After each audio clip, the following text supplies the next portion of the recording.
Nous allons pouvoir découvrir l'intérieur, les contenus en particulier, et tout ce qui va en créer l'attractivité finalement. Je suis très curieux de voir à quoi ça peut ressembler. Je pense que ça va nous donner plein d'idées. D'abord une curiosité, parce qu'on a entendu parler depuis fort longtemps. Un projet de marketing territorial, voilà.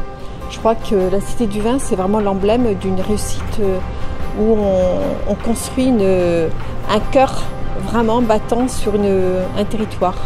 Voilà, donc je souhaite la même chose pour notre projet. C'est un lieu tout à fait étonnant parce qu'on est dans la cité du monde, là vraiment. On a l'ensemble des vins de la planète.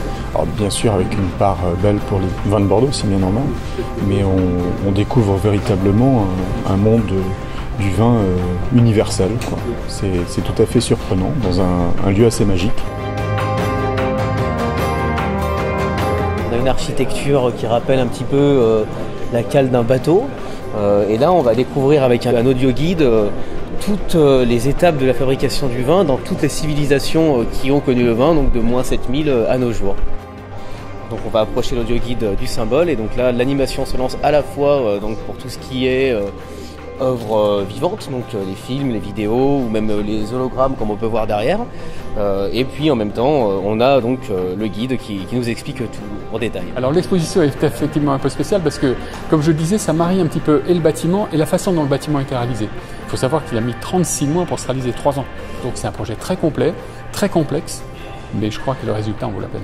Alors, ça me parle bien évidemment, hein, et puis en plus je trouve ça tout à fait opportun de trouver un lieu d'information et d'orientation touristique qui est une invitation à consommer le territoire. Un plaisir partagé dans un endroit qui le vaut bien, cette cité du vin qui est absolument magnifique, dont nous avons vu nous ici qui sommes à Bordeaux depuis un certain temps la genèse de l'histoire, c'est-à-dire de sa création, de sa construction pièce à pièce, jusqu'à cette inauguration très récente.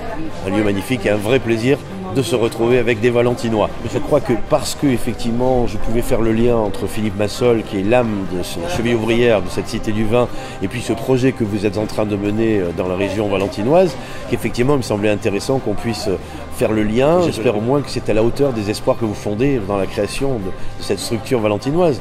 Vous voyez ce que la cité du vin vous fera aussi bien pour la cité de la gastronomie, j'en suis sûr. La rencontre avec le directeur de la Cité du Vin était extrêmement constructive. C'est quelqu'un qui est arrivé autour d'une page blanche et qui a réussi à construire un projet comme celui-ci avec un appui politique très fort, c'est ce qu'on a aussi ressenti dans ses propos. C'est pour nous extrêmement instructif. C'est une nouvelle fois un grand moment de partage. Cette journée a été consacrée vraiment de nouveau à travailler ensemble, à penser ensemble, à avancer ensemble. Et c'est vrai que la découverte du projet de la Cité des Vins de Bordeaux nous a permis une nouvelle fois de nous projeter dans ce que pourrait être la Cité de la gastronomie de Valence, qui nous montre ce qu'on est capable d'arriver à construire alors là c'était sur la thématique du vin, mais sur la thématique de la gastronomie on peut aussi raconter de belles choses. Je suis très agréablement surprise par l'esprit d'appartenance, l'esprit de groupe. Voilà. Je trouve qu'il y a une forte communion entre les différents acteurs. Ça nous a fait lever de bonheur, mais voilà, c'est sympathique. Très intéressant, ça donne envie parce que on voit toute la mise en avant des gens du vin, le patrimoine du vin, et on se dit tiens, on n'aura peut-être pas forcément le même budget parce que bon, il y a un coût, mais ça vaut le coup de se réunir pour valoriser tout le patrimoine gastronomique et alimentaire qu'on va avoir sur la région de Valence. Très intéressante. Au niveau gastronomique, la gastronomie se marie très bien avec le vin. C'était vraiment très intéressant, très enrichissant. En fait, on n'est pas resté assez longtemps. Donc, ce qui veut dire que si on n'est pas resté assez longtemps, c'est que c'était bien. On est resté quand même quelques heures quand même là-bas. Des choses très intéressantes, autant au point de vue architecture, infrastructure.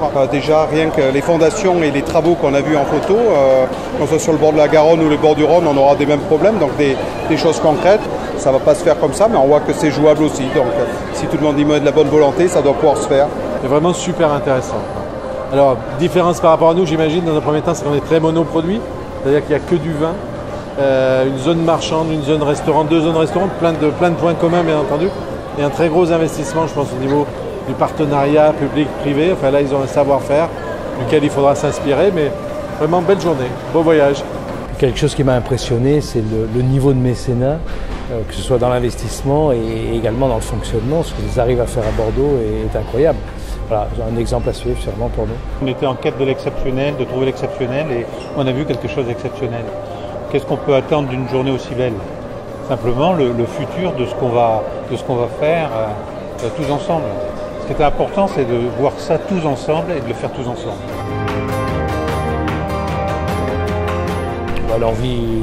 L'envie de construire quelque chose d'aussi beau que ce qu'on en a vu ici. C'est le moment pour les adhérents de montrer cet engagement, qu'ils se positionnent, qu'ils nous fassent passer des messages, qu'ils nous disent comment est-ce qu'ils ont envie de s'engager de nouveau, enfin différemment dans l'aventure aujourd'hui, parce que pour le coup, on est vraiment dans une phase de transition et on doit maintenant construire une entreprise.